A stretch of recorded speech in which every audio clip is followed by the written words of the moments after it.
what I've covered is pretty clear, and I wanted to say that from my heart. Chairman Cassidy, thank you for allowing me to share my thoughts and support on the nomination for Lori to be Secretary of Labor. As the Senate has gone through the advise and consent process of confirming President Trump's nominee, things have gotten increasingly partisan and contentious.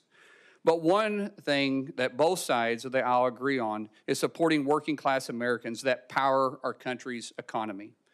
No company can survive without employees, and no employee is hired without a company. It takes both sides to be in the boat, rowing together in the same direction to be successful.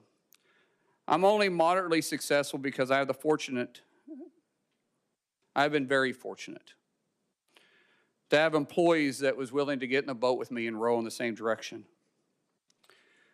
With Lori's unique background as a small business owner, public servant, and through her relationship with union leaders, she has the ability to bridge the gap between businesses and workers. Lori's nomination reflects a historic coalition of working class Americans and elected President Trump to a second term in the White House. As a member of Congress, she often worked across the aisle in her efforts to support this cause. One of those issues is the PRO Act, as has been mentioned a couple times. I know that'll come up in conversation today. I get it, Oklahoma is a proud right to work state. And yet, we still support Lori. But as both sides of the table can continue to work together for hardworking Americans who have been struggling to put food on the table and to create better opportunities for themselves, their children, and their grandchildren. I don't think we have to look any farther than understanding Lori is an independent, nonpartisan perspective who will always keep the workforce the top of mind. And I would really encourage all of you to take a hard look, just like my good friend Sean and I have done. So with that, I'll yield back. Thank you, Senator Mullen. Representative Chavez-DeRemer, you have a statement, and I think you're going to, along the way, introduce your family.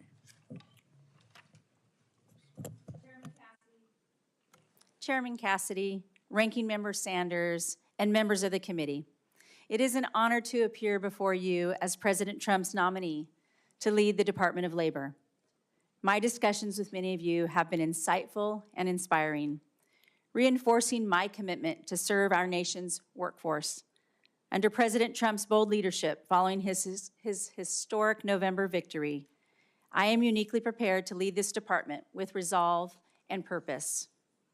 Before I begin, I want to take a moment to honor the incredible people who have supported me throughout my 24-year journey in public service. My parents, who became ardent fans of C-SPAN when I entered Congress, are here today offering their unwavering support. My twin daughters, Emily and Annie. Emily was here last week, and I know with the postponement, but she couldn't come back. She's 36 weeks pregnant, lives in Michigan, and her doctor said no more flying. So, Emily, I know you're watching, and I know you support me here today. And Annie. One's a Democrat and one's a Republican, and they have been my steadfast defenders, teaching me patience and the value of an open mind. And finally, my loving husband, Sean, my high school sweetheart, who has stood by my side through every triumph and challenge. To all of you, thank you. Thank you for your boundless love and encouragement. I also want to thank the labor and business communities that are here in the audience today, because they support President Trump's vision for the American worker. I am deeply grateful to President Trump for this extraordinary opportunity to serve as the Secretary of Labor. It is both humbling and a call to action that I do not take lightly. In 2024, our nation witnessed the single greatest political achievement of our time. President Trump has united a new coalition of working class Americans like never before, with 59.6% of Teamsters backing him, historic support from African American and Latino voters, and record-breaking turnout in once solid blue cities and states. Americans are speaking loud and clear. They are calling for action, progress, and leadership that puts the American worker first. Like many Americans, my journey is rooted in my values instilled by my father and mother. My father, a proud Teamster who worked tirelessly for over 30 years. The fair pay and benefits he received ensured our family's stability and security. From his example, I learned the transformative power of hard work and determination, propelling me to become the first in my family to graduate from college with a degree in business administration. Later, after supporting my husband through medical school, we built our own small business. For 2 decades, we successfully navigated the challenges faced by employers, from complex labor regulations to workforce shortages and rising costs. These experiences have given me invaluable insights into the struggles and triumphs of American business owners. Insights I carried with me as mayor of one of the fastest growing Oregon communities and later as a member of Congress. In every role, my priority has been clear: to fight for the American worker and the business that drive our economy. Our current economic landscape has changed dramatically since my father worked in a creamery, demanding bold action and real change. In the last 4 years, prices have risen, wages have fallen, and 78% of Americans do not feel confident that their children will lead better lives. We have also seen major companies like Hino Motors, General Motors, Ford, and Stellantis have accelerated layoffs at facilities across the country. To rebuild confidence and strengthen our workforce, we must invest in educational pathways beyond the traditional 4-year degree, ensuring that every American worker has access to the skills and training for long-term success. Part of that effort requires honest discussion about our labor policies. I know there has been a lot of conversation about my support of the PRO Act. Like President Trump, I believe our labor laws need to be updated and modernized to reflect today's workforce and the business environment. As a member of Congress, the PRO Act was the bill to have those conversations. Conversations that matter deeply to the people of Oregon's 5th Congressional District. I recognize that that bill was imperfect, and I also recognize that I am no longer representing Oregon as a lawmaker. If confirmed, my job will be to implement President Trump's policy vision, and my guiding principle will be President Trump's guiding principle, ensuring a level playing field for businesses, unions, and most importantly, the American worker. I also know that we will not always agree, but I promise there will never be surprises. My door will always be open, and I will never put my thumb on the scale. That commitment extends to the work ahead of the Department of Labor, which stands at a crossroads with a vital role in shaping a strong and resilient economy. As we confront these challenges, I know that everyone in this room shares the same goal: an economy where every American has the opportunity to thrive through good wages, safe working conditions, and a secure retirement. My record of collaboration demonstrates a shared belief that under President Trump's leadership, we can deliver real solutions. Putting American workers first is not just a vision, but a promise to fight for every working mom, single dad, small business owner, and every American striving for their fair shot at the American dream. If I have the privilege of being confirmed, I look forward to working with each of you to solve the challenges facing our country. Together, we can shape our economy that uplifts every American. I thank you. I thank this committee, and I look forward to your questions. Thank you very much. I'll begin. First question: the Protecting the Right to Organize Act, or the PRO Act, is a significant and controversial piece of legislation Democrats have championed for years. And it's not pro-worker, it's pro-big union.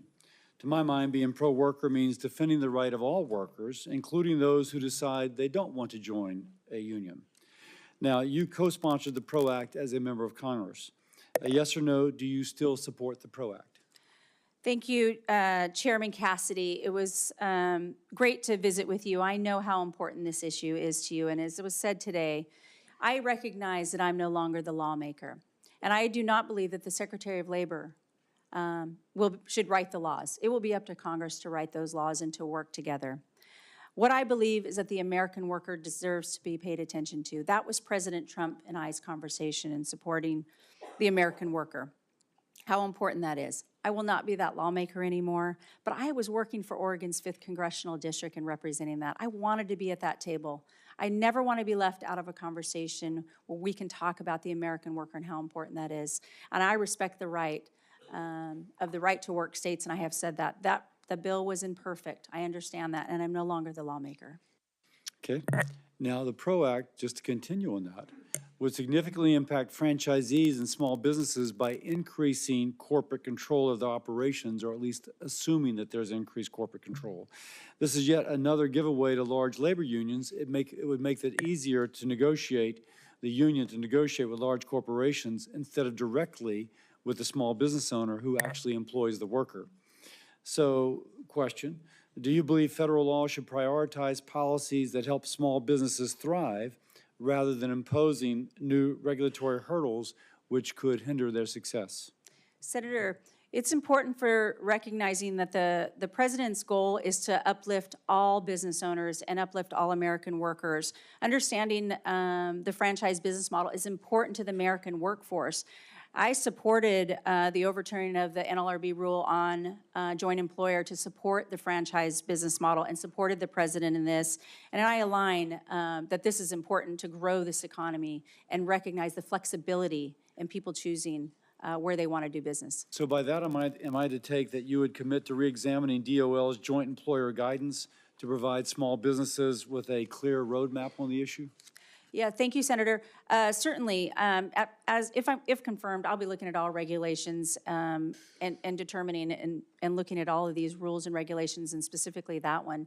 And I think the small employer wants that clear roadmap. Yes, absolutely. Okay. Next question. Approximately 27 million workers work as independent contractors, including working moms, caregivers, self-employed business owners. Now, for many, the flexibility of independent work is essential to balancing personal responsibilities and earning a living for their family. I will point out that the PRO Act tried to impose a one-size-fits-all rule, which, as was done in California, disrupted livelihoods instead of helping workers. So question, if confirmed as Secretary, will you commit to refrain from implementing any rules stripping independent contractors of flexibility they need to provide for their families and to simultaneously contribute to the American economy? Thank you, Senator. Certainly, we'll commit to understanding this. I know the president in the first administration set out that rule, and the parameters is very important to him on the flexibility of who is an independent contractor and who is an employee, and that they're properly classified. But I commit to working with you on supporting independent contractors through this process, because that flexibility is what needed. I understand, as you're mentioning in the PRO Act, but again, as I mentioned, that bill wasn't perfect, and these are those conversations that needed to be had, and supporting that independent contractor is key to growing this economy. Now, supporting that independent contractor, and something I'm very interested in, is how do we provide the independent contractor with more affordable health and retirement benefits without losing that work flexibility? If you will, the employer, the person contracting with them, not an employer, would nonetheless be able to give them access to such benefits. I'm asking you if you will work with me and with our committee on legislation to make sure that the independent worker and the small business are able to get the affordable benefits available to ordinary employees at larger companies. Yes, sir. I will commit to working with you wholeheartedly on this issue. With that, I will yield to Chairman Sanders, the ranking member Sanders. I'll take the chairmanship. Thank you, Chairman. Oh, thank you, Senator Cassidy.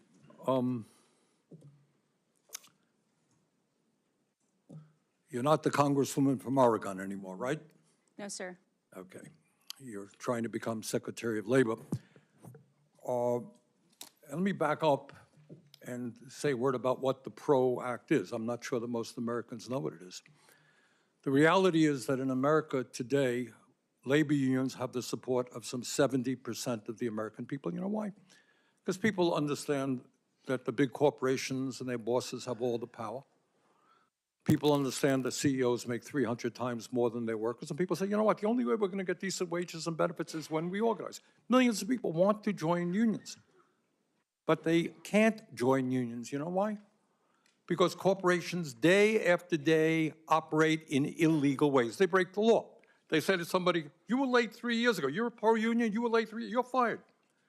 We're going to take you into a captive audience, and for hour after hour, we're going to tell you how bad unions are. You want to join a union? Fine, you vote for a union, we're moving the plant to China.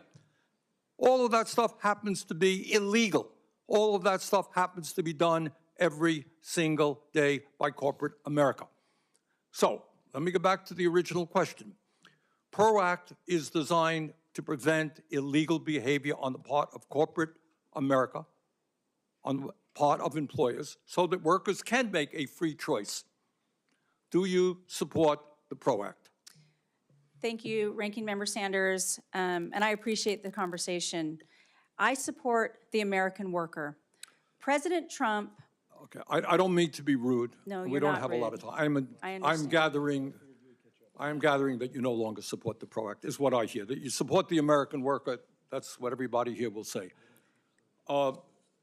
Ms. Chavez-DeRemer, in 2021, President Biden signed the Butch-Lewis Act that prevented the earned pension benefits of some 2 million union workers and retirees from being cut by up to 65%. There are people in Congress who want to undo that enormously important legislation. What do you feel about the Butch-Lewis Act? I support the Butch-Lewis Act in protecting their retirements. And you will go to the wall, to go to the mat supporting it? I do support Okay. protecting people's retirements. Federal minimum wage is 7.25. State after state has voted to raise the minimum wage. Somehow we can't do it here in Washington. 20 million workers are making less than $15 an hour. Do you support raising the minimum wage to a living wage?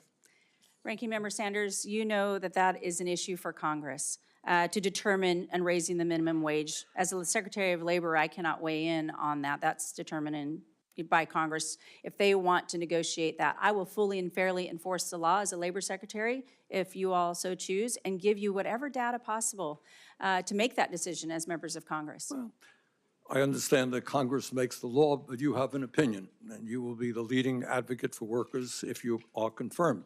Question, if you were sitting where I'm sitting, would you vote to raise the minimum wage to a living wage? Well, I'm not sitting where you're sitting hypothetically. I used to, but not any longer. But I do recognize that the minimum wage hasn't been raised since 2009, and the cost of living has gone up. But again, I cannot sit here and determine what that wage will be fully and fairly. I will enforce the law, but it will be up to Congress to determine, because that is not in the purview of the Secretary of Labor. For instance, in Oregon, I know that in Portland, Oregon, that the minimum wage is almost $16 an hour, and that might work for Portland, but that's not going to work for Grants Pass, Oregon. And I know that local communities, states determine what's best for their economy. What we don't want to do is shock the economy. But again, sitting here today, I cannot determine as Secretary of Labor if it should be. Ms. Chavez-DeRemer, in his second week in office, President Trump fired Gwynne Wilcox, a member of the National Labor Relations Board, leaving the NLRB without a quorum. And what that means right now, that if workers form a union, vote to form a union, and the company says, well, I think that was illegal, it's unfair, you can slow up the process because there's nobody to go to. Do you believe that the firing of Ms. Wilcox was illegal, which I do? President Trump has a right to exercise his executive power, how he sees in consultation with. Are you concerned that we do team. not have a functioning NLRB right now? The NLRB is separate from the Department of I Labor, but understand I that. do believe that the function of the NLRB is important, and I will always take that into consideration doing my Are you job. concerned that we do not have a functioning NLRB now? Well, again, I have not been read in with President Trump, but he has a right to exercise his executive power, and I do believe the NLRB has an important role, independent of the Department of Labor, and I respect their position as an independent agency. Thank you. Senator Paul. Welcome. I Thank enjoyed our you. meeting in our office, and I know you're aware of this, but about half the country has right-to-work laws. 26 states have them. When you compare right-to-work states with non-right-to-work states, you see that the right-to-work states have double the employment growth. If you look at manufacturing jobs, they have 5 times the manufacturing job growth. If you look at disposable income in the right-to-work states, about $3,000 more per individual for disposable income in the right-to-work states.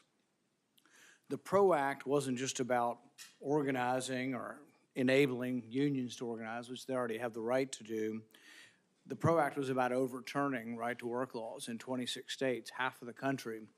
Most of these states would argue that this was, would be a horrendous invasion of their prerogatives. The chairman asked you, and then the ranking member asked you, do you still support the PRO Act? The reason we want to know is this is a tremendous sort of invasion of the state's rights to decide these. This would be overturning the right-to-work laws in half of the country. Do you still support the PRO Act, or don't you support the PRO Act? Thank you, Senator Paul, and I appreciated our meeting as well. I thought it was quite, what you shared with me is how important it is to you and your state, and I heard that from many members. The right to work is a fundamental tenet of labor laws, where states have a right to choose if they want to be a right-to-work state, and that should be protected. PRO Act would have overturned that. Yes, thank you, Senator. I signed on to the PRO Act because I was representing Oregon's 5th District, but I also signed on to the PRO Act because I wanted to be at that table and have those conversations. But I fully, fairly, and support states who want to protect their right to work. I have said that to every senator that I have So visited you with. no longer support the aspect of the PRO Act that would have overturned state right-to-work laws? Yeah, there were so many parts. That's a yes? Yes, yes, sir. No more questions. Thank you, Senator. With that, I go to Senator Murray. Thank you, Mr. Chairman. Congresswoman Chavez-DeRemer, welcome. Thank you, Senator. The Trump administration is flagrantly violating the bipartisan agreements in our appropriations law by refusing to spend money that Congress in a bipartisan manner has passed for the American people. I've been hearing about it in my home state of Washington. I heard from an organization in Edmonds about whether or not it'll now be able to provide support for our veterans who are seeking educational and employment opportunities as they transition to civilian life. I heard from a workforce training program that operates statewide about whether they'll now be able to continue to pair workers with employers in the grocery industry. You should know that the chaos surrounding these funding freezes is causing real damage to people's lives. So I want to know, will you commit to following appropriations laws and the Impoundment Control Act? Yeah, thank you, Senator. I know we talked about this in your office as ranking member of Appropriations, and I do respect the Appropriations Committee. As a former member of Congress, I think everyone in this room who's ever sat behind that dais can understand that. Again, the President of the United States has the power to determine what he's going to do through his executive power. I am not been confirmed. I have not been read into all that. I'm asking you, will you Yes. follow the law? I will always follow the law and the There is an Impoundment Constitution. Control Act. Will you follow that law? I will follow the law and the Constitution. If you receive a directive to violate appropriations laws and withhold funding for workers, what will you do? I do not believe the President is going to ask me to break the law, 100%. We have seen that across the board since he was put into office, where he is violating that law. So you will likely be asked, what will you do? Well, it's a hypothetical. I have not talked to the President on this issue, and I So do you not won't believe. commit to following the law if the President tells you to violate it? I will commit to following the law, and I do not believe the President would ever ask me to break the law. Well, okay. Last week, Elon Musk's Doge team came to the Department of Labor and got access to the department's sensitive information system. Musk's companies have, as you must know, been repeatedly accused of violating labor laws, including workplace safety laws, discrimination laws, and wage and hour laws. In fact, OSHA has investigated Tesla and SpaceX. Now Elon can access those investigations about his companies because he's gone in and gotten those records. He can also access sensitive market-moving data created by the Bureau of Labor Statistics.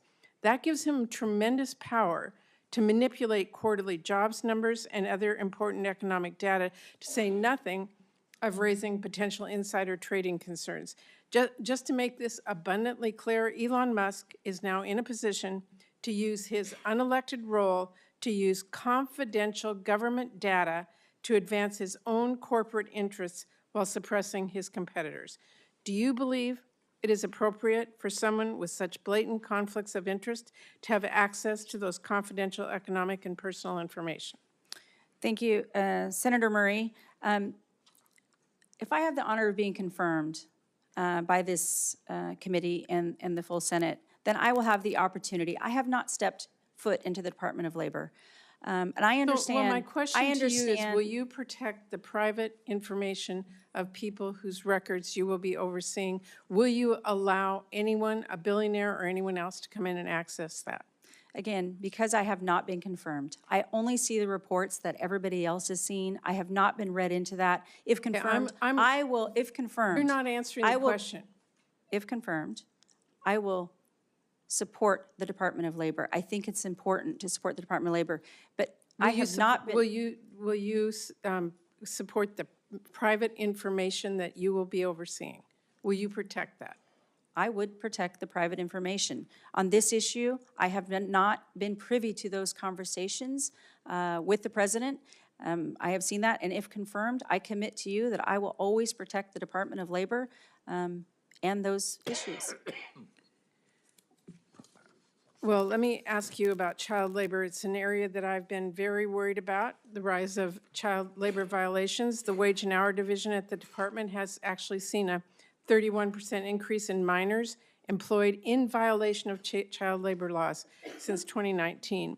In the last administration, the Wage and Hour Division at DOL and the Solicitor's Office worked really hard to secure some really important victories against some really egregious violators. How will you make sure that the Wage and Hour Division and the Solicitor's Office work together to enforce our child labor laws in this country? Well, protecting child labor is abhorrent, and nobody should stand for child labor exploitation. I will do everything in my power within the Department of Labor to double down on the safety of all American workers that are exploited, but especially child labor. And I would love to work with your office. If this is an important issue, it should be important to everybody to making sure that we protect against any child labor exploitation. Senator Husted. Thank you, Chairman Cassidy. And it was a pleasure to visit with you, Ms. Chavez-DeRemer, in our meeting yesterday. I appreciate you taking the time to come visit and share your views across a variety of issues. I would like to talk a little bit today. I know that everyone in this hearing has talked about how they care about the American worker and how we make the world better for them. One of the ways we do that is we do more Made in America, which I know is very important to President Trump. Another way that we can consider this in terms of earning power of the American worker is the impact that illegal immigration has had on undermining their ability to earn higher wages. And I'm just interested in your opinion about whether or not that you think the influx of millions of people into this country who many of them are here illegally is undermining the earning power of the American worker. Well, certainly we want to protect the American worker, and Made in America is important to the President of the United States. I couldn't be more proud to support the America First agenda for exactly that reason. We certainly want to make sure that we're focused on growing this economy. That is the conversation that I had with the President on how can we bring the American worker to be the pinnacle of every conversation that we have and supporting them and growing this economy. So yes, the influx of the mass immigration that we've seen over the last 4 years has hurt the American worker, and we want to make sure that we're supporting President Trump in his endeavor to support the American worker at all costs. Great, thank you. Let's talk about another aspect of Made in America. If we're going to make more things in America and we're going to compete on price so that we don't have inflation, we're obviously going to need to create more productivity. Productivity comes from technology in the workplace. As we integrate technology in the workplace throughout time, it has always been a subject of conversation, consternation, but it is inevitable that technology will advance and we will have to compete. I would like for you to talk about your thoughts on the role of technology in the workplace, because we want to make jobs safer. We want to make them more rewarding, which technology can do. We also know that in creating productivity, it can create profits for business, and we want to make sure that the reward of that innovation is given to both the worker and the business in terms of who benefits from the introduction of that technology. Talk about the role of technology in the workplace as it relates to labor and how we do more made in America with these new innovations. Thank you, Senator Husted. We had this conversation yesterday, and how important that you've been involved from all levels representing your states. And I've talked to many of the senators on this issue, and it is a consternation about, will that replace, the American worker? And I would say there's got to be space for both, because it's going to happen. And what we don't want is for other countries to get ahead of the game, ahead of America. So how we can work together with the American workforce, the employers and the employees, and how we can work with Congress to determine what that looks like. But if there is profitability in there, and we can support the American worker, and then we can have those American workers upskilled and reskilled, and this is going to be great for America to grow that economy, and then share in that profit with the employees that are supporting. I think that's the key. The president and I had a conversation specifically on building that bridge between the employer and the employee, and labor and business, all of that. And if we grow this economy, we can do to bigger and better things, and everybody can live that American dream, as you mentioned. So I look forward to really diving in as the Department of Labor and giving the resources, not only to those businesses, but not only to those employees, but to members of Congress who can take this story back to their states and know that the Department of Labor, and as me as a leader, is going to work on their behalf. And a final component of that is that many, many Americans can have higher paying jobs if they have the right kind of skills. They don't need to go to college. They can get there through apprenticeships. Talk about how we can expand apprenticeships and make sure that we're helping the American workforce get the skills they need to compete, be more productive, and help America win. And one of President Trump's #1 focus is the expanded apprenticeships, is the investment in apprenticeships, making sure that we have the skilled workforce. I know as a former mayor and working with business owners and working with community colleges, that not everybody's going to get that 4-year degree. We have to pay attention that they have the skills that they need, that they can connect right to the business owners in their communities and reinforce that, and not have to pick up and walk away. There's nothing that I want more than for business and employers and the education departments to work together and really have a skilled workforce. Thank you, Mr. Chairman. Yeah, thank you, Senator. Senator Baldwin. Thank you, Mr. Chairman. Ms. Chavez-DeRemer, when we met, you expressed your strong support for registered apprenticeships. So I want to dig a little bit deeper on that last question you were asked. That was reassuring to hear, particularly in light of the first Trump administration's effort to fund non-registered apprenticeships, or IRAPs, as they're called. You also said that you had not yet had an opportunity to talk with the president about policy at the time we met. Have you had the opportunity to talk with the president about about registered apprenticeships? And if so, has that changed your position? No, thank you, Senator, on that issue. It is so important on the registered apprenticeships, and really investing and even doubling down on that. I know in the first administration, and I haven't talked to the president on the first administration's policies compared to now on apprenticeship from the last administration, but I think there's a lot to learn from what happened in the first administration, and the successes and not successes. But right now we're focused on the registered apprenticeships, growing those, investing in those, and making sure that those are adhered to. Thank you.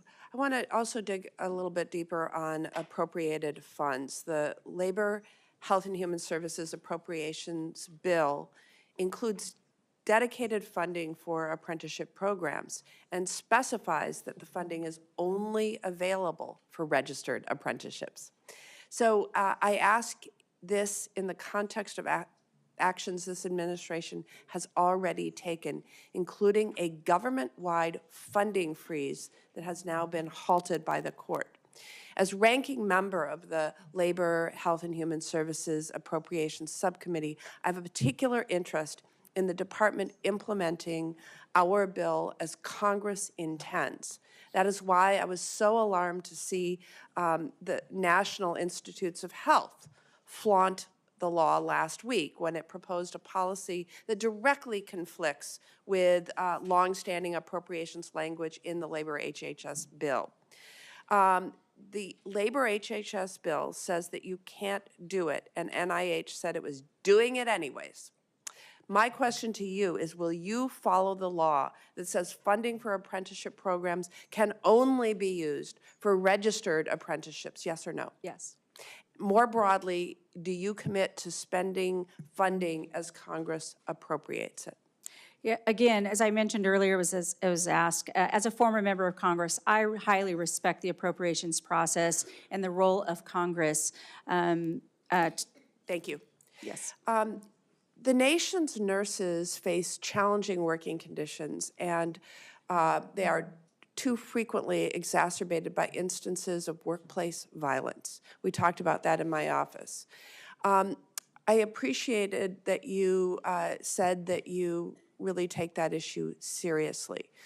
Right now, the Department of Labor plans to issue a notice of proposed rulemaking in June of this year for the workplace violence in healthcare rulemaking. Do you commit to getting this proposed rule issued by June of this year and finalized in a very timely way? Well, I can commit to working with you on the issue because it is an important one. And if confirmed, I will look at every rule as it moves forward. But until then, I haven't even seen specifically on the rule. But I commit to working with you and taking a look at it. Close conversation on that. Yes. We've been waiting a long time. It's past due. Your opening statement mentioned putting workers first. You've repeated that a number of times. So I hope to have your commitment to aggressively pursue enforcement against employers that deny workers the wages they've earned or fail to provide safe working conditions. The Department of Labor plays a critical role in protecting workers' rights, including ensuring workers get the back pay they are owed, and investigations into allegations of child labor law violations. If confirmed, I look forward to working with you to make sure that the department has the resources to do this important work. Can you commit to me that this important work will continue under the Department of Labor, at the Department of Labor under your leadership, yes or no? Yes. Can you confirm that information under the Department of Labor's Wage and Hour Division on their website will remain up to date, publicly accessible, and comprehensive like it is today? Yes or no? Again, I have not been at the Department of Labor. I have not, but I look forward to working with the agency heads and making sure that people have the information that they need. All right, one last question. The Women in Apprenticeship and Non-Traditional Occupations Grant Program. Senator Baldwin, time's expired. All right, I will submit that for. Thank you, Senator. Senator Banks. Thank you, Mr. Chairman. Ms. Chavez-DeRemer, we served together in the House and worked together on the House Education and Workforce Committee, where you were a leader. You worked on many of the very issues that you are testifying about today. You are enormously qualified for this position, and I'm proud to support you. But can you explain to us for a moment what it means to you to put American workers first in this golden age of America's economy? Thank you, Senator. Well, it's important to me, as was mentioned, the American worker. But we have to make sure that the American worker is being fortified with not only the skills that they need in order to answer the call, but people are looking for the American dream. People are wanting to have the skills to work in whatever they determine that to be. Again, we're seeing it's not the four-year university always, it's the two-year. It's the certificate base. It's answering the call so they can have mortgage-paying jobs for their families and understand that we're going to protect their benefits and their rights and safety in the workplace. The Department of Labor is sole focus is to make sure that we are protecting the wage earner, that we are helping the job seekers who are out there looking and really reinvigorating the job seekers who have decided that they don't want to look any further, and then protecting those retirees. As member of Education and Workforce and working together. Workforce investment, workforce development, I think is going to be key for all of our respective states. This shouldn't be a party issue. I've said this over and over again. That's why I've always worked across the aisle, because the American worker, we don't know what their party is, but we know that it matters to them to protect their families I know how important my family's jobs were for us growing up. And I know how important it was for my husband and I to build that business for our children and soon to be grandchild. So I look forward to continuing down that road and always keeping that American worker at the pinnacle. And President Trump has said the same thing, and we align on this issue. The American worker, this new coalition, this new direction is where we're headed in this country. Very, very well put. I know you know this.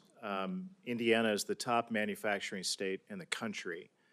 Yet the China shock wiped out 5 million manufacturing jobs in this country. And yet the federal government programs that were built to help those people who lost their jobs, way too many of them were left behind and didn't get a job as good as the manufacturing job that they had before because of the efforts of China to wipe out so many of those jobs in our country.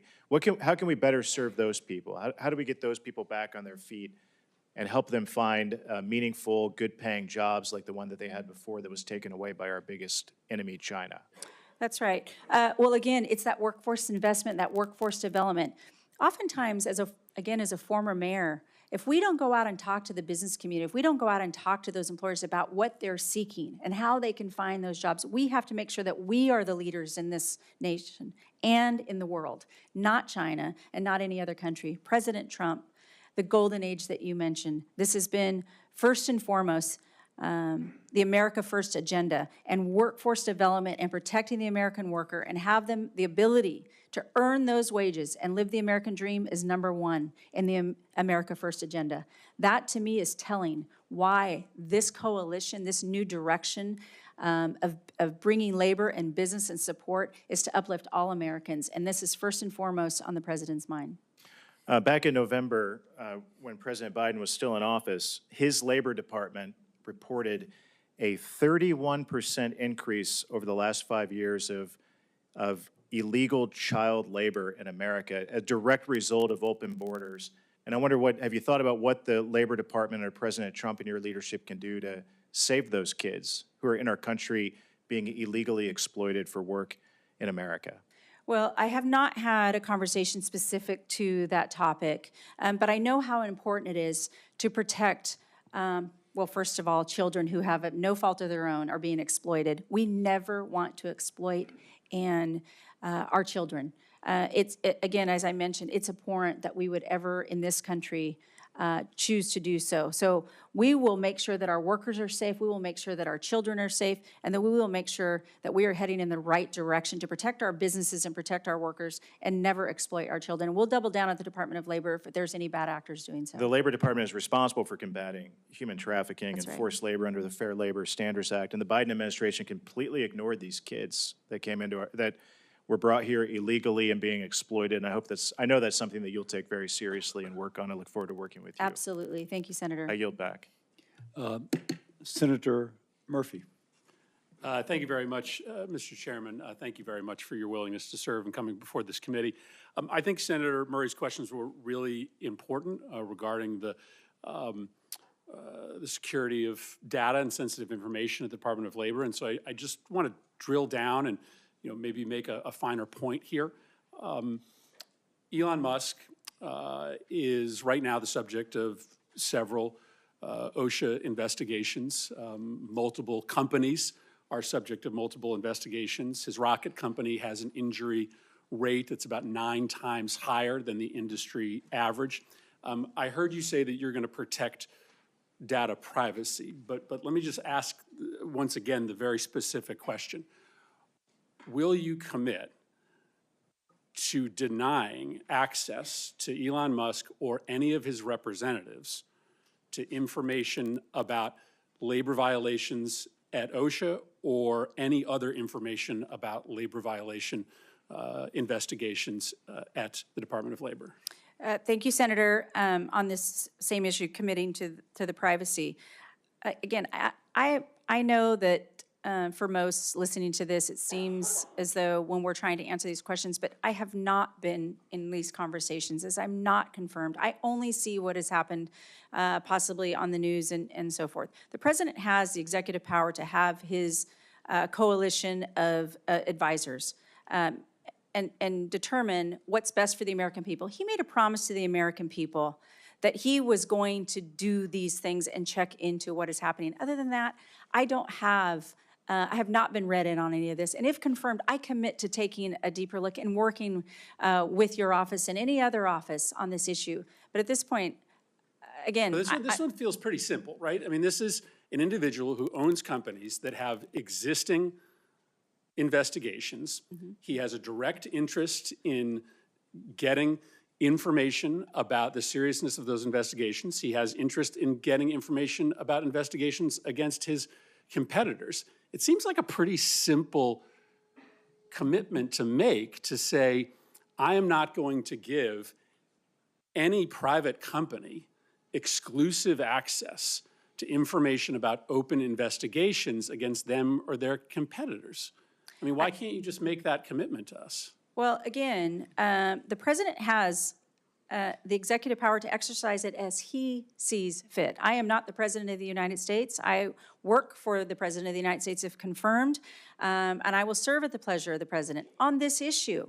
Again, I have not been into the Department of Labor, and so I will commit to working with your office. I'll commit to coming back as soon as if confirmed, and I'm in the Department of Labor, coming back and answering those questions to this committee wholeheartedly. I will commit to that. You have the ability to disagree with the president. You certainly serve at his pleasure, but that doesn't mean that you have to take actions that you believe to be unethical. If the president asks you to give access to information to benefit a friend of his who has pending investigations, you wouldn't say no? Well, the president, I think in building his team, a formidable team, to determine that, I don't think is expecting yes men and women. We are going to be advisors to the president, and I would talk to the president. But on this issue, I'm not an attorney. I would certainly consult with the Department of Labor solicitors. I would certainly consult with the White House and their attorneys. But until I am confirmed and in the Department of Labor, I would not be able to say specific to this without having the full picture before that. I don't think you need to be an attorney to understand that giving access to a company to sensitive data about labor violations at their company or to competitors' companies is deeply unethical. Let me ask you another question. Both SpaceX and Amazon have filed suits against the NLRB contesting its constitutionality. It's a pretty extreme argument saying that the NLRB is actually unconstitutional. I know you were asked earlier about the firing of one of the members. Do you believe that the NLRB is constitutional? I believe the NLRB definitely has its authority, and I respect that authority. I know you mentioned, or I mentioned, that I'm not an attorney. That being said, it looks like the courts are dealing with that. But what I respect is the fact that it is separate, independent agency, and I think it has a role to play, and I respect that. And as the Department of Labor Secretary, if confirmed, I will take that very seriously. But do you believe that it's constitutional? Yeah, I believe that You can answer that question real fast. Yeah, thank you. I definitely believe that the NLRB is an important agency, independent. And I will work with the NLRB as we, have very different jurisdictions, but we often overlap. And so I think it's important to recognize that it is an important agency, independent, and so forth. Senator Moody. Yeah. Thank you, Chairman Cassidy. Hello, congratulations on your nomination. Thanks for being with us today. Yeah, thank you. I wanted to follow up on something my colleague, Senator Banks, brought up, and you mentioned that you had not had a conversation about this, but I'm hopeful that you have paid attention to what's been going on and studied what's been happening to so many children throughout our nation, especially over the last 4 years. It is common knowledge now, it is not a political opinion, that under the Biden administration, hundreds of thousands of minor children flooded into our country. Many were forced into labor trafficking, working many hours a day, even undercutting American wages, but to the detriment of many of these children. Some were injured, some died. It was heartbreaking. As a mother of a child that is around the same age that some of these children were forced into this labor, I find it appalling that more people were not speaking out about this, and certainly unacceptable that we had an administration that was not talking about this every single day when these horrors were taking place in our own country. Florida was so upset about it, we kept asking routinely for more information from the administration so that we could monitor what children were in our state and care for them and account for them. We even launched a grand jury investigation. I just wanted to quote for you what that grand jury found. And again, this is community members, not politically driven. The Biden administration forced migration, sale, and abuse of foreign children. This process exposed children to horrifying health conditions, constant criminal threat, labor and sex trafficking, robbery, rape, and other experiences not done justice by mere words. And the challenging part here is, as we've uncovered more and more instances of this, it appeared that the Department of Labor was not engaging and expecting the same type of transparency that many of the states were, even though the Department of Labor had the responsibility and authority to enforce some of this stuff. And when we tried to get Biden administration representatives to come and testify and give us information and provide documents, we were repeatedly obstructed from doing that. And in fact, they responded to one of our requests that they show up by saying the state had failed to show how it was in the interest of the agency, when all we were seeking to do was to fight in the interests of the tens of thousands of lost children. And so I will ask you, if you are given this enormous responsibility, do you commit to doing everything in your power to enforcing the child labor laws and working with the states that so desperately want to protect the children in their states, that believe they have the responsibility and the ability to do that? 100%, Senator. As I mentioned, what has happened over the last 4 years has been horrendous. It is not something that the United States should stand for. And again, it is not a political issue. This is protecting children, and we should not ever allow that to happen in this country. And I 100% commit to you that I will work with you, your office, and any other office in order to protect those children and understand that we should never accept this in the United States. You know, there was some words recently promoted in a memo by President Trump and his administration, radical transparency. And I think that is essential in moving forward from these agencies so that the people understand what is taking place in their country under their noses, because we know any power that rests in this government rest with the consent of the governed. And I think as we are waking up to what has been happening, many are saying we never gave that consent. And we as a Congress need to hold the agencies accountable to that. I want to now direct your attention to right-to-work laws in states that have chosen to pass right-to-work laws, like the state of Florida. We passed legislation to ensure that, for example, dues could not be forced out of people's paychecks. That was very important within our state. And when the Department of Labor saw that under the last administration, they sought to threat to withhold funding from the state of Florida when we promoted our own policies to ensure reasonable collective bargaining and right-to-work laws. We brought suit. I fought that in court. That is still pending. It is on appeal right now. Do I have your word that you will look at that, dig in on that, determine if those threats were indeed justified, and if not, work with the state of Florida to resolve that? Yes. While it is in litigation, I can't comment on the actual litigation. I do look forward, if confirmed, to working with your office and taking a hard look at that and respecting what the state of Florida is doing with their right-to-work laws. And put simply, do you respect the ability of the states to enact policy in the benefit of our own states? Yes. Thank you, and thank you to Representative Chavez-DeRemer for the good discussion we had about a month ago. You said you respect the National Labor Relations Board and want to work together with it, though they are independent. The National Labor Relations Board was created by statute, and it's the law of the land, correct? Yes, sir. And it was created pursuant to the National Labor Relations Act, which was also a statute and is the law of the land, correct? Yes, sir. Currently, the NLRB lacks a quorum because of actions of President Trump. The legality of his removal of an NLRB member is being contested in court, but the NLRB should have a quorum, shouldn't it?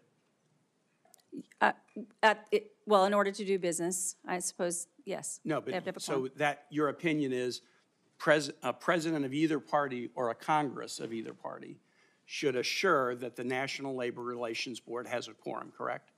Yes. Because in the absence of a quorum, it can't do its job, correct?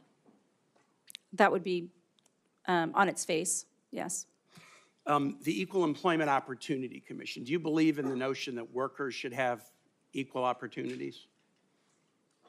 I'm sorry, could you repeat that? Do you believe in the notion that workers should have equal employment opportunities? Absolutely. The EEOC is an independent agency, but it deals with workers, and you said you want to put workers first. The EEOC right now lacks a quorum. The EEOC was created by statute, and it's the law of the land, correct? Yes. Have you ever taken the position as a congresswoman that either the NLRB or the EEOC should be defunded or eliminated? No, not that I recall. So since the EEOC is the law of the land and it's important that workers have equal employment opportunities, the EEOC should have a quorum to operate, correct? Yes. Because of actions of the president, the EEOC currently has no quorum and cannot operate to protect equal employment opportunities. But you would agree with me, similar to the discussion we had about the NLRB, that it being the law of the land, any president of either party and any Congress of either party should ensure that the EEOC has a quorum so it can protect workers, correct? Yes. The Department of Labor has some specific programs designed to benefit veterans. There's a couple of programs within the DOL focused on veterans' employment needs. Should you be confirmed, would you take those obligations to watch out for American veterans seriously? Absolutely. If you became aware that an employer, a major employer, was taking actions that disproportionately negatively affected veterans, would that concern you? Yes. The mass firing that President Trump is doing within the federal government right now is hitting veterans very, very hard. The civilian workforce is about 3% veteran. The federal workforce is 30% veteran. And veteran workers are also disproportionately probationary employees. The actions thus far taken by this administration are punishing American veterans badly. I live in one of the states that has the highest per capita representation of veterans. We're seeing people laid off at VA clinics. I have 2 VA clinics that are supposed to open in the next couple of months whose opening is jeopardized because of the mass firings. And even outside of the VA, the disproportionate effect of the firings to this point fall hard upon veterans. I'm happy to hear that you will take it seriously if any major employer in this country disproportionately punishes veterans. Do you know what a restrictive covenant is? I do not. A restrictive covenant is when an employer, as a condition of employment, makes an employee say, and if you leave, you can't work with anybody in the same industry. I'm sure you're familiar with the concept. People Yes. use different titles, but you're familiar with the Yes. concept. Do you think restrictive covenants limiting a worker's ability to choose where they want to work is anti-worker? Well, I'm assuming you're probably also naming those the non-competes? Yeah. Is that what you're referring to? Yeah. Actually, and- non-compete is the better, yes, you're Yeah, right. I'm sorry, Yeah. when I didn't recognize the Yeah, other term. Both are used, but non-compete's probably more common. Yeah, so, and I know that that's primarily taken up by most of the state jurisdictions on whether that's their law or not their law, and that determined by that. So I think it's dependent on what the state's laws are and how they focus and But implement those. if you want to put workers first, restricting their ability to find a job after they leave one employer, that's not putting workers first. It restrains workers. The reason I ask is that in the absence of quorum at the NLRB General Counsel has just issued a memo rescinding a previous order of the Biden administration protecting workers. Put workers first. Thank you, Senator. I yield. Thank you, Senator. Senator Collins. Thank you. Ms. Chavez-DeRemer, a major provision of the PRO Act, which you co-sponsored, would eliminate secret elections when workers vote on whether or not to organize. The secret ballot obviously helps to protect workers from intimidation, pressure, and retaliation. Do you continue to support the elimination of secret ballots in union elections. I do not support that portion. That's an important, supporting the secret ballot is key, not only to protect the employee from maybe a bad union, but also a bad worker. So I think it's good to have that democracy in keeping those ballots protected, the secret ballot. Let me turn to a different issue. In the last administration, OSHA published a proposed rule that would affect our firefighters and our fire departments. I've heard directly from many volunteer and rural firefighters from the state of Maine who have concerns about the high compliance costs and what they view as totally impractical training requirements that this rule would impose. Some of the larger departments could accommodate these changes, but the majority of the fire departments in Maine are not large. They're serving small rural communities. OSHA itself has estimated that the nationwide compliance costs could exceed $100 million per year for volunteer fire departments alone. And so the result is going to be closed departments, a reduced firefighter workforce, and harming public safety in small rural communities. Although there may be some benefits to take a look at the old standards and see if they are updated, what OSHA has published would be extremely harmful and actually decrease public safety in rural America. What is your position on this rule, and will you re-examine it if confirmed? Yes, Senator Collins, I will look to re-examine. I would imagine all rules and regulations confirmed once I can get in those doors and fully understand. But protecting our first responders, we've seen it in a small community like Happy Valley, Oregon, and beyond. Protecting our firefighters and making sure they have the resources they need and helping them, of course, comply, but sometimes understanding what that compliance looks like, I think is a remit of the Department of Labor for all rules and regulations. People want to comply, but the cost that they would close their doors is not going to be good for any community, and I promise you, if confirmed, that I will take a hard look at that regulation and work with your office as well. Thank you. Last year, the state of Maine had 15 million tourists. That is about 10 times our state's total population.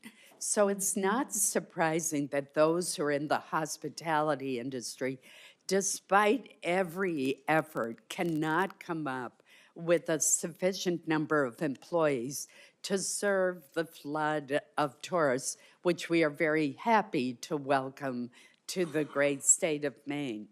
So we rely heavily on seasonal worker visas, known as H-2B visas, to help fill that workforce gap.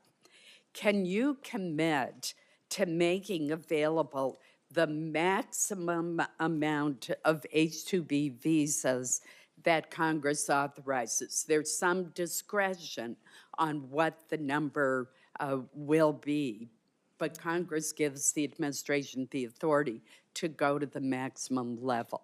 That's right, Senator. I commit to working not only with you all, and this is brought up by many of you in our meetings on how important the H-2A, H-2B, H-1B visas are and the seasonal visas. I will work with the Department of Homeland Security, Secretary Noem, in looking at those caps. And the Department of Labor's role and remit on this is testing the market and understanding who's asking for these permits, and then working with the Department of Homeland and the Department of State to talk about that cap and whether or not Congress wants to enact that. So yes, I commit to working with you and them as well. Thank you. Senator Hassan. Thank you, Mr. Chair. Good morning still, Congresswoman. It's good to see you, and I appreciated the time we had when we met in my office a little bit ago. I appreciate your willingness to serve and that of your family. I wanted to follow up before turning to a couple of questions I have on a line of questioning we heard from Senator Murray, I take it from her questions and your answers that you have stated that if you are directed by the president to take an action that would break the law, you would follow the law. Absolutely. We'll follow the law and the Constitution. I do not believe the president would ask me to break the law. I understand that as the pat response from nominees, we've seen a lot of evidence that he will in the last 4 weeks. And then I wanted to follow up on Senator Murphy's point about Mr. Musk's access to DOL information. And this is not a question, but I just want you to understand why we are focused on this. Mr. Musk spent $250 million to get Donald Trump elected. And since Inauguration Day, we have found out that the State Department was planning to give Tesla a $400 million contract for armored vehicles. Now we find that Elon Musk has access to the Department of Transportation records and data systems when in fact he's being investigated by DOT because of multiple inquiries into the safety of Tesla vehicles and the deaths they may have caused. Then we find out that he's got access to the Department of Labor information. He's got programmers with him when we know that he's being investigated by the Department of Labor. So it seems like Mr. Musk is getting a big payback from Mr. Trump right in the first month of this administration, and that concerns us greatly. Now, I did want to turn to a couple of issues that you and I talked about. We have a shared interest in increasing access to apprenticeship and workforce training, and there's been real bipartisan focus on that.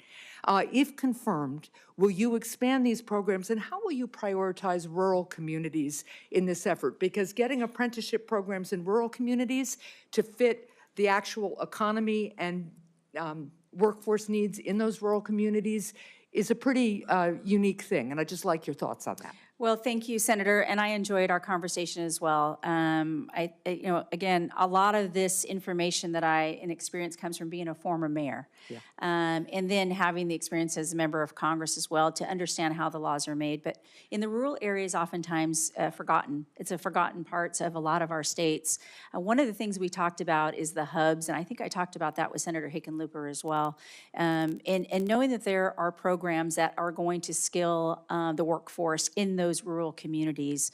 And for instance, an example in Oregon, one of the hubs I think I mentioned to you and Senator Hickenlooper was, it's a real direct, while it's not an apprenticeship program, until we can fortify or work toward possibly what that looks like in other parts of certain industries. We talked, I think, about the healthcare industry specifically, is working with our community colleges and our local technical colleges to have those certificate-based so that we have that workforce right in those communities.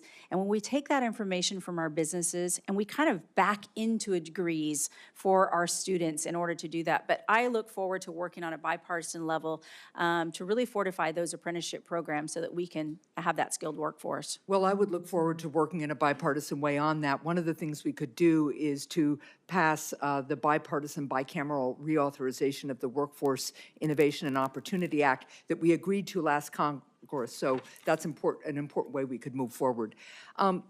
With 2.6 million workplace injuries and illnesses reported annually, we have to do more to protect the health and safety of our workers. Yet workers still have to fight for common sense protections like air conditioning for delivery drivers during the scorching heat of the summer and properly fitting protective equipment for construction workers. If confirmed, how will you coordinate and prioritize workforce safety across all of DOL's agencies? Oh, thank you, Senator. One of, again, the remits for the Department of Labor is to protect the workplace, make sure that they're free of hazard, make sure that we're protecting the American worker. Nobody expects to go to work in the morning and be unsafe or be hurt. So it will be the role to work with the experts in all of the departments across the Department of Labor to make sure that we're honoring the mission of the Department of Labor. And I would appreciate that. I also appreciate the fact that you rightly respected the expertise of some of our federal workforce there because they know a lot about workplace safety, and I don't want them to be subject to these mass layoffs we're seeing. I will submit for the record a question about paid leave. We were able to expand it for federal workers under President Trump's first term. I'd appreciate your thoughts on that. Thank you. Thank you, Senator. Thank you, Senator Hessen. And Senator Mullen, I apologize if you snuck in just before Senator Collins last time, but Senator Mullen.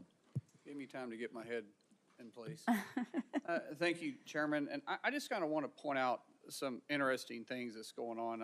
The senator from New Hampshire was complaining about a contract that was awarded by the Biden administration, and somehow you're tying it to the Trump administration for Tesla. I don't actually know how those work. I mean, you know as good as I do, that was a contract that was given by the Biden administration, or that was looking to be given by the administration, not the Trump administration, and somehow that's a conflict of interest. And then when we start talking about that, you're concerned about Mark and Jeff and Elon, it wasn't too long ago, you guys were happy to take all their money. It's just the party that's supposed to be of inclusion. Now all of a sudden, if you don't agree with this, you're the enemy. And I'll use my friend Sean, for example. He was brave enough to speak and spoke his mind on some things that maybe all of us didn't agree at the Republican convention. And for the first time in decades, he was not invited to speak at the Democrat National Convention. Why? Because he had a different opinion about where the Democrat woke movement has went. What happened to the conclusion? Yet what we do is we spend all of our time complaining and making reckless accusations about something that's absolutely false. And when you guys don't want to hear it, you guys just accuse everybody else of being a criminal and for some reason being compromised. It's ridiculous. Absolutely ridiculous. It's the same thing we heard in 2017, and yet you guys are just recycling. You guys are doing nothing but trying to stir up your base by fear when it's absolutely 100% wrong and shouldn't even exist. Now, with my rant over, I'd like to turn back to Lori and ask you a question. You know, you're very uniquely positioned. I made that clearer when I was introducing you. Coming from a very blue state and being a Republican, that's very heavily union, and you've been backed by the union. You have the support of a new coalition that President Trump has brought together. That's right. What role do you think you play in this new coalition? Thank you, Senator Mullen. For one, thank you again for being here today and introducing me. But on this question, building the bridge, and I think that this is the new direction. 77,300,000 Americans voted for President Trump. We know that the American worker, wherever they are on the continuum, if it's organized labor, if it's employees, if it's employers, they supported and gave the president a mandate. He won 312 electoral votes. He won all the swing states, and he did have a mandate. But in that mandate, what's unique about this time is the fact that he included the American worker of being first. He's not talking about, he's talking about the men and women who build this country. That's the focus. And I believe that the president nominated me to bring my experience, not only as a mayor, not as a business owner, but because I did garner labor support. The president and I align in this issue, that if we focus on the American worker, despite the politics that is going to come up sometimes, we're not going to agree on everything, but we can agree that we are at a pivotal moment in this history to capitalize and support the American worker, and that everyone can achieve the American dream. I know how important that was for my family. I know how important that is to all your constituents, and I want to bring people to the table. And when they're at that table, I want them to stay at that table, because I know sometimes they're going to disagree. But it is not to put the thumb on the scale. It is not to weigh in support on each side. It's to keep them at that table till they determine that they can solve the issues, just like you and Sean O'Brien. This is important to the president. It's important to me. He asked me to be an extension on his team, a formidable team, where we won't forget that. And I won't forget that. I'll work hard every day to be the leader that this country deserves at the Department of Labor to carry on that message for the president. One of President Trump's main focus was bringing jobs back through manufacturing. In fact, the American First agenda was all about protecting the American workers. How do you plan on working uniquely with both sides to bring manufacturing back to the United States? Well, again, thank you for this question, because it is where we have been lacking. We have seen communities be decimated, small rural communities where, Oregon is a timber industry, and they have been decimated over the last 15, 20 years. We have to bring those back so we can build up our communities. I look forward to investing in the workforce. Again, it was mentioned WEO, which is a bipartisan effort, and as a member of Ed and Workforce, I was proud to honor that. And if President Trump wants to bring that forward, I look to working with all of your offices for that workforce investments to build up those jobs, to reinvest in those manufacturing jobs. Thank you so much. Thank I you, yield back. Senator. Senator Kim. Thank you, Chairman. Thank you, Congresswoman, for coming on out and talking to us. In your opening statement, your written testimony, you talked about putting American workers first as the priority here, and I appreciate that. I think a lot of us agree with that. I guess I just want to ask you, because you talked about the vision that you have for that should be a vision for our country. So I guess I wanted to ask you to sort of expand on that vision. Is $7.25 an hour, is that enough to live on in America in the year 2025? Thank you, Senator, for the question. I know Ranking Member Sanders asked the same question. I recognize that it hasn't been changed, the minimum wage. I guess I'm just asking you, do you think that's enough for a worker to live on? I'm just trying to get a sense of your vision for what the standard of life for an American worker is. Yeah, well, I mean, again, for every state, for every community, again, I mentioned Oregon. What happens in Portland doesn't happen in Grants Pass. It certainly doesn't happen over in Eastern Oregon. I understand that about Oregon, but I guess I would ask you, what is $7.25 an hour? That is what in an annual term? Do you know off the top of your head? Oh. It's not a math question. Yeah, so I'm just trying to get a sense of it. So it's about $15,000 a year. Yeah. So I guess I just want to ask you, do you think that there is a state in this country where someone can live comfortably on their own for $15,000 a year? Well, I don't know if there is, but I would look and work with Congress. This is a congressional issue. I hope I can support you in telling the story of what's happening on the ground. But that's what I'm just trying to get a sense of from you is what your vision is. Because I do want to try to engage and see if we can work on that together. So for instance, biggest issue I keep hearing about is about affordability of housing and the challenges that people are facing when it comes to that. So again, I'm just trying to get a sense of where you're at on this. Like, do you have a sense of what percentage of someone's salary should go towards housing? Is there an upper limit in your mind of where you'd like to see that? Well, I know oftentimes they talk about, if it's 10%, 20%, but here's my commitment, Senator. My commitment to you is to tell that story. I will come out and visit every state's and understand what's important to them and tell that story not only to the president, but also work with members of Congress. And if you all see fit, I will fully and fairly enforce the minimum wage laws that you all see fit and work together. I know, again, it needs to be a conversation between us here. It's I mean, important. it's not just on us. You're going to be somebody who's supposed to be fighting for the American worker. Is 50% of someone's salary too high in terms of what goes towards housing? Well, again, depending on what the salary is, people can determine that. I mean, if I had to take a guess, you're wanting me to say yes or no. It's hard to guess on what people want to spend on their housing, but I do want to help the American worker. I want them to make enough money. I want them to give them the opportunities, and I want to work with Congress on this issue because it is important. This is a sensitive issue. We hear about it all the time. You know that, and I know that. As I said, the top issue. And I'll say that, when it comes to the lowest median rents that we see in this country right now, it's around $850, $900 a month, which is at around $10,000 a month. And these are in some of the states where, again, the minimum wage is $15,000 a year, so talking about 2/3 of their salaries. When it comes to paid leave, I mean, I know a colleague of mine was going to raise this, we were able to move forward on government employees. I wanted to just get a sense, do you believe that all American workers are entitled to paid leave? Again, we don't have a federal paid leave. Should we?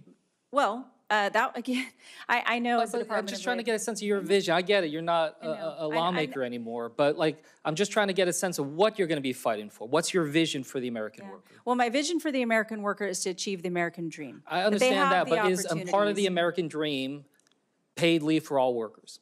Well, again, I cannot commit to you today that I would say 100% paid leave across the board is something that should be taken up by the federal government. Independent of states, state of Oregon, again, they choose to do that respective of their states. I want people to have the opportunities to keep more of their hard-earned dollars. I know the president, again, is in line with the America First agenda to have those freedoms, to keep those hard-earned dollars that they earn, and we want to make the most prosperous opportunities available for them to earn the most based on what they are skilled to do, and offer them the development and the skills that they can to earn that opportunity. I want this more than anything. Yeah, and look, I want it too, and that's why, if confirmed, I want to work with you on this. Absolutely. But I'll just tell you, like, when I talk to workers back in New Jersey, they say it feels like death from a thousand cuts right now. There's housing, there's healthcare, there's so many other things. They're working 2 to 3 jobs just to be able to get by. They're not asking for the moon. They're just asking to be able to live a life of dignity and decency. And I hope that we can at least be able to stand up and say that that's what we're going to fight for. I yield back. Thank you, Senator. Thank you, Senator Kim. Senator Tuberville. Thank you. Good morning. Good morning, Coach. Let's beat a dead horse here. Right to work state, Alabama. My constituents at home want to know that, are you going to try to change our status as right to work? I respect the fact that you are from a right-to-work state, and I respect the fact that you can continue to be a right-to-work state. Thank you. Back when we had the PRO Act, I offered an amendment that would require authorization from employees in order for any kind of dues, fees, or assessments to be used towards a political campaign by the union bosses. It failed. Are you for that? Are you for, how would you handle that? Dues going from a union, paid in a political contribution from employees that are not asked, can we use your money? So you're saying they pay their dues, it's used for a political contribution without their knowledge? Right. Yeah, well, again, that's not something that I think they should be aware of where their dues are going. Yeah, okay. Just asking. Yeah. You voted for the PRO Act. I was just asking. I didn't, Senator, if I could correct the record, I did not vote for the PRO Act. I put my name on this. We did not have a vote on the PRO Act, so I just wanted to correct the record on that. All right. We had this conversation a couple of weeks ago. My constituents want to know, you worked in Planned Parenthood years and years ago. You pro-life or pro-choice? I am supportive of the president's agenda. I have a 100% pro-life voting record in Congress, and I will continue to support the America First agenda, which we know includes life. Good answer. All right. Talk to me about legal immigration. In my state, we have the most engineers in the country, in the state of Alabama, because of NASA and defense contractors and all those things. We're running short on a lot of engineers, high-tech people that are well-trained in our country. For some reason, we're running short because big tech is growing. Where do you stand on legal immigration? Your thoughts? Well, I'm supportive of legal immigration only. I mean, I don't see another way around it. But you're talking about, are you referring to the H-1 visa program? Anything to do with high-tech, anything to do with engineers, that, eventually we're going to have to allow more people to come, but not to tear down the structure of young men and women having a chance to make a better living because they spent 4 or 5 years at a university and have to pay their bills. No, I appreciate that so much that you brought this up. Certainly we never want to replace the American worker. We want to make sure that we're investing in the American worker and they have the skills needed for the high-tech industry as we see moving forward through a lot of our respective states. On the visitor's visa, on the H-1B, there's been conversation about in the immediacy. I've heard that from many of the senators. It's about today. What happens today and tomorrow? I commit to you to working, again, with testing the market. That's the Department of Labor's remit, is to test the market and seeing where we need the guest worker program. Once we've exhausted all other programs and making sure that we're out there, then work with the Department of Homeland and certainly the Department of State on if we have to administer more, but that's going to be certainly, Congress will determine it, and then I'll work with those interagencies as well. And I would love to work with your office on that specifically. Thank you. Thank you. I'm not going to put you under a gun on this question. You probably don't know a lot about it. A lot of people in this room know a lot about it. NIL, name, image, and likeness. Mm-hmm. It is a disaster, and we're going to have to do something in your tenure to help young men and women understand the situation that we're in, because we're going to start losing Title IX. We got a young man that just signed an $8 million contract, and he's 20 years old, and it's out of control. So the next time you come, hopefully we can have a hearing on what we call name, image, and likeness. I'm all for kids making money, but it is workforce. It needs to be changed. It needs to be regulated to a point where, all men and women, young men and women, can have a chance to make money. So just to bring that to light, but that will be under your purview in the very near future. Thank you, Mr. Chairman. Thank you, Senator. Thank you. And next would be Senator Blunt Rochester. Thank you, Mr. Chairman. And I also want to thank you, Congresswoman Chavez-DeRemer, for the opportunity to meet with you ahead of the hearing.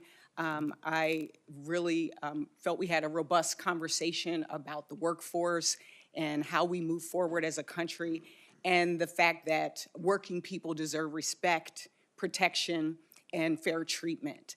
I want to start by just acknowledging, I know you are following the reports, the over 10,000 federal employees, civil servants who have been fired in recent weeks, including staff at the FAA, the NIH, HHS, the Department of Education, and more. And to me, beyond the harmful impacts that those individuals are feeling and their families are experiencing, it is having ramifications across the country. Everything from our plane safety to biomedical research to measles outbreaks that I just heard on the news earlier today, to the avian flu.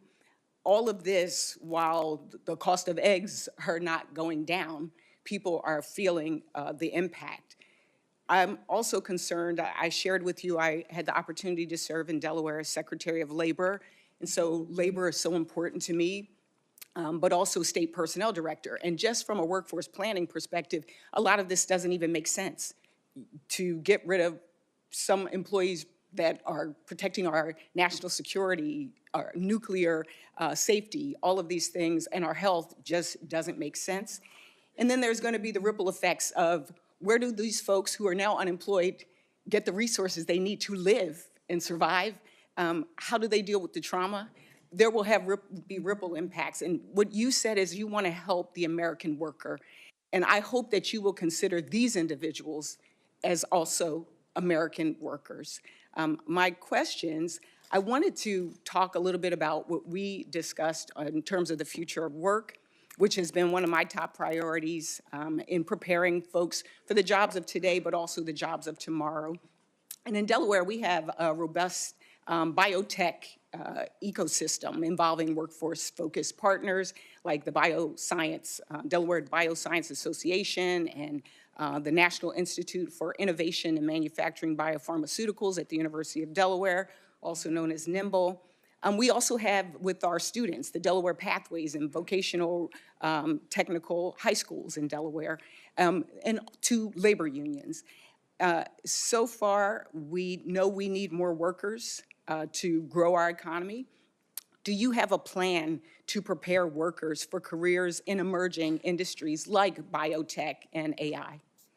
Thank you, Senator. I really did appreciate our meeting as well. I know you have the knowledge from a labor department in Delaware and that you ran that, and I hope we work together and you will share with me some of the tips and tricks of the trade, because I don't need to reinvent the wheel in a lot of places. I just need to make sure that we're respecting and honoring your story as well, and for Delawareans. That's right. Good. But this is important, specific to the skill. And I think what we talked about is even more so than high school. We're talking about junior high. And understanding how important that is for the workforce, that we have to get these young people in early and understanding what they care about, and that we have that workforce. So under the Department of Labor, it is going to be my responsibility to make sure we're investing in that workforce development. I was proud, and I was brought up earlier, to serve on the Ed and Workforce for reauthorizing WIOA. That's, again, a bipartisan. It didn't happen. It didn't go through. And I hope, with all respect and talking to the president, if it aligns, that this is something that if Congress takes it back up, that I can work with you all, not only technically, but to enforcing that and really investing in the workforce specific to high tech, because we know we're going to need those jobs. And so this is an important issue, I would think, to everybody sitting up here, that they're a part of the workforce and respective in every state. I know in our conversation, we talked about making sure that labor as well as industry are present at the table when we make these big policy decisions, when we do legislation. One of the things that I will be focusing on and introducing legislation on is an accelerator, the Advanced Research Projects Agency of the Department of Labor, ARPA-L. Is similar to what we've done for health with ARPA-H,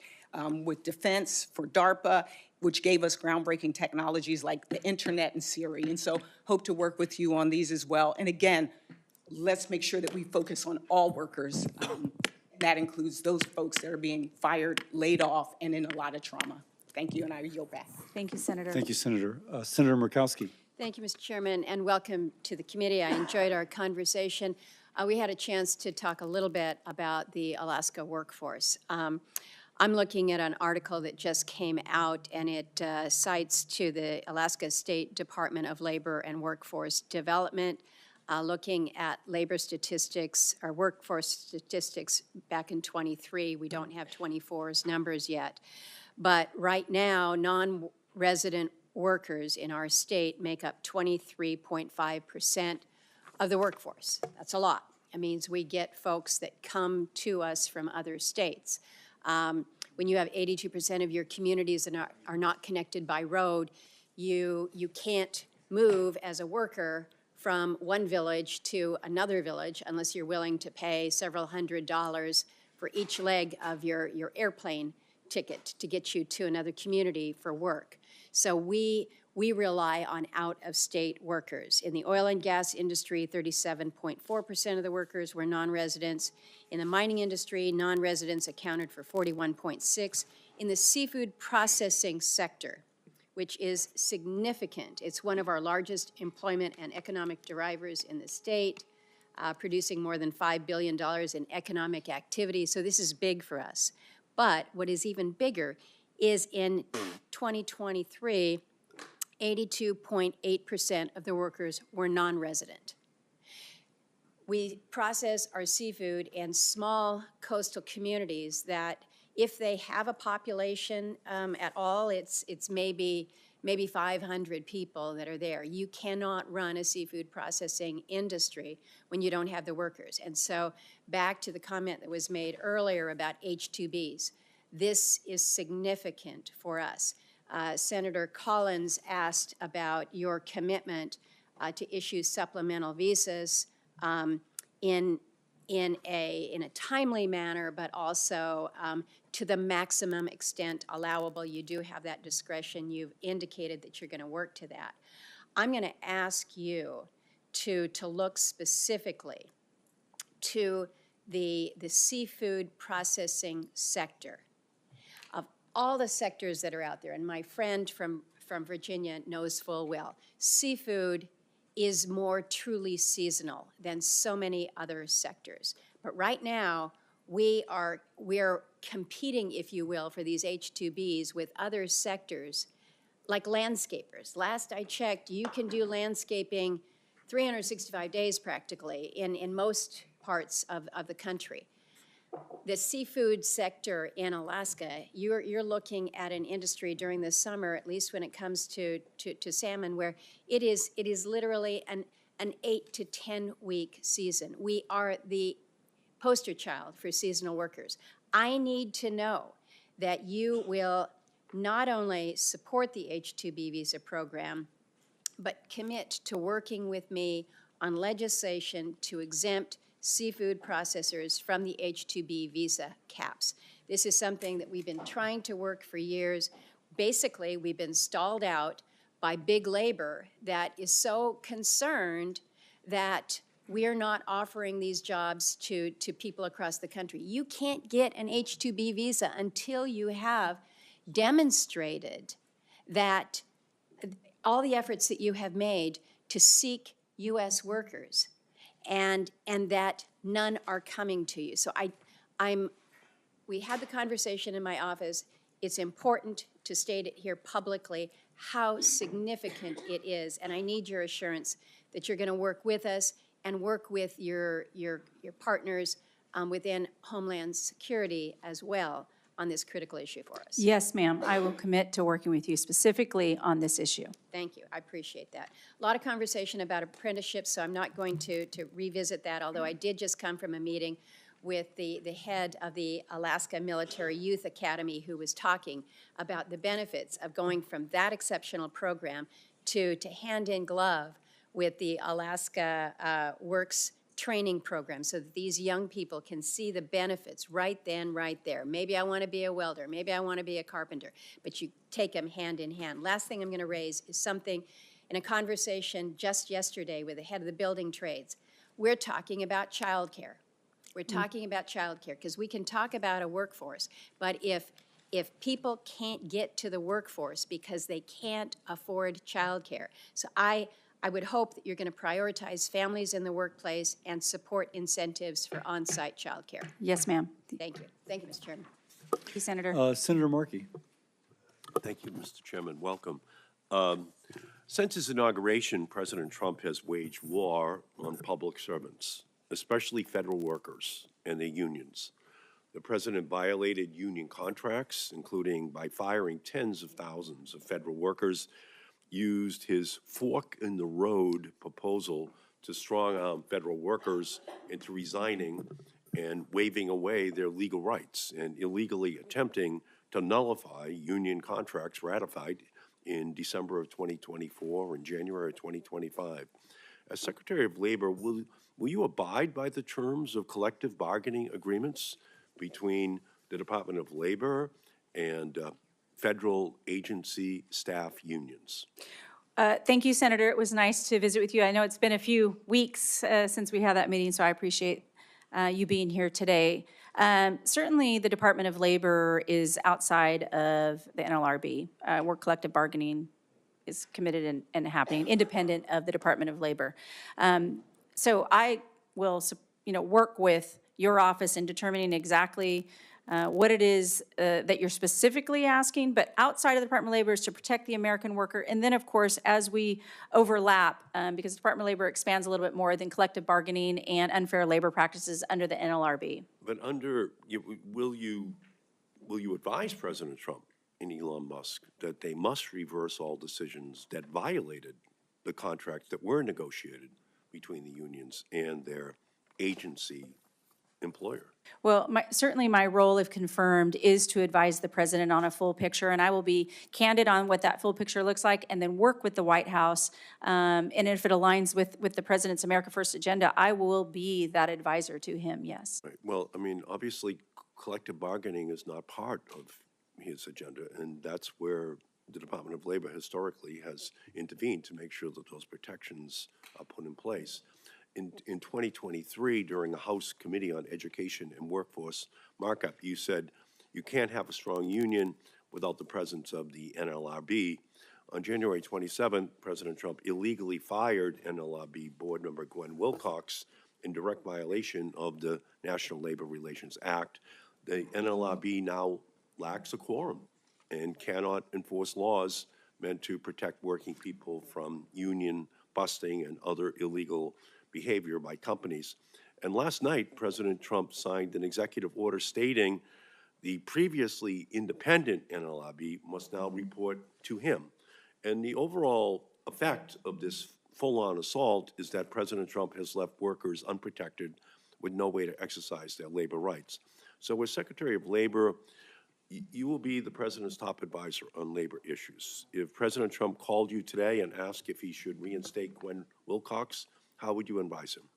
Well, that's a hypothetical, as you know, and I have not been confirmed. But I respect the president's executive authority to run the executive office as he sees fit. He is the one who was elected president by the American people, and he's honoring the promise he made to the American people. If confirmed, I will work on behalf of the president, but I will present him a clear and candid picture with the facts, and we will consult then together. But it is important from the Department of Labor that I give him that full picture. Yeah, well, unfortunately, according to President Trump, the NLRB is no longer an independent agency. And by signing that executive order to abolish the independence of the NLRB, it puts a lot of pressure on you to make sure that there is a protection for the independence and capacity of that agency.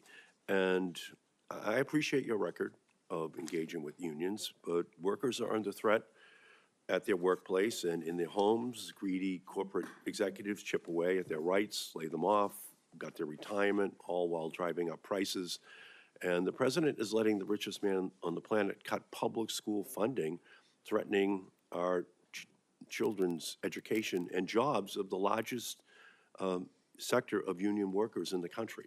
He lined his inauguration with billionaires collectively worth over $1 trillion. And since his inauguration, union workers in Massachusetts have already lost many, many jobs. And some of my Republican colleagues are eyeing cuts to programs that help people get food, housing, and health care.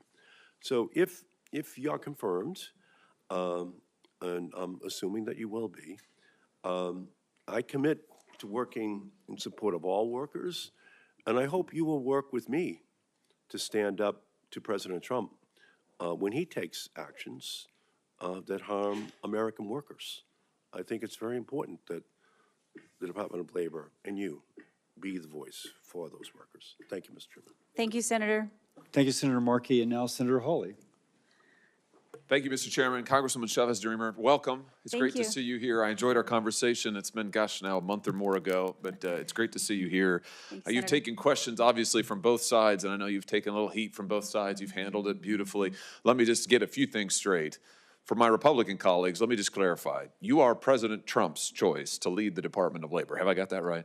Yes, you have. And you support the president's policies and will implement his agenda. Have I got that right? Yes. And to my Democrat colleagues, you very proudly sponsored many pieces of pro-labor legislation in your time in the United States House of Representatives. You have a long record of working with labor, of working with business to try to advance a pro-worker agenda. Is that fair to say? Yes. Which is probably why the president chose you for this role, if I'm speculating. Is that fair?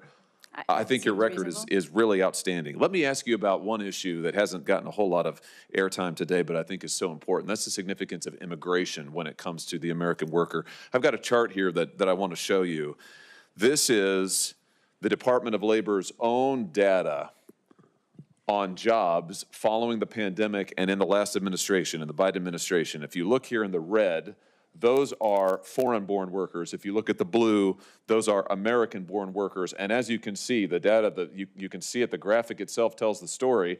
American-born workers, no change in employment, just a return to the norm in the Biden administration. Foreign-born workers, that's where all the jobs go. What's it mean? According to the Department of Labor's own statistics, during the Biden administration, virtually all of the job gains, which were pretty meager, I have to say, but even that, virtually all of them went to foreign-born workers. Now, we know, again, from the Biden administration's own statistics, that about 11 million encounters with illegal immigrants were recorded at the border.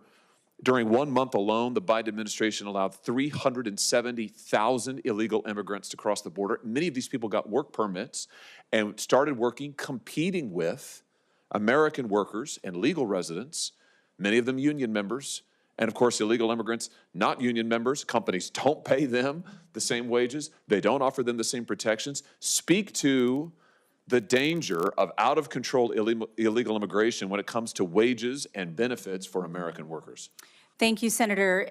Very important issue, and one that I know that the president has been very public about, protecting the American worker, and understand that we don't want to displace American workers. I understand some of the senators in the guest visa program on the immediacy of certain industries. But as a whole, we want to make sure that we're always investing in the American worker first, that we want to be one of the strongest economies in the union and in the world.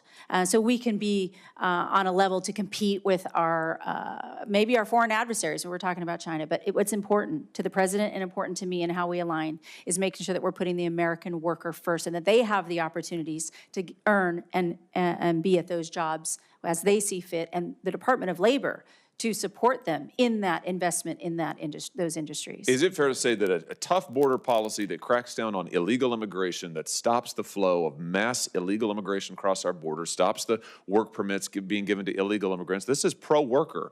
This helps American workers maintain their wages and maintain their jobs. Is that fair to say?